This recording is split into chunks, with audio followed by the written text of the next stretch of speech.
प्रथम यज्ञ भूखंड धरा पे आर्य का आगाज है।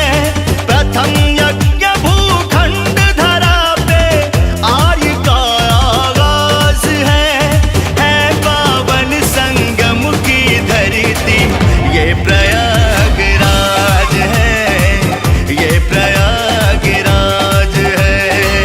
ये प्रयागराज है, ये प्रयागराज है।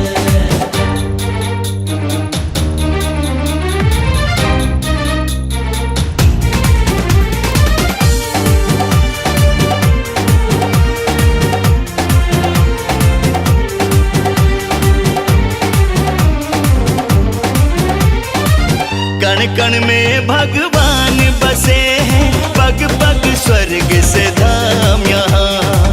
गंगा यमुना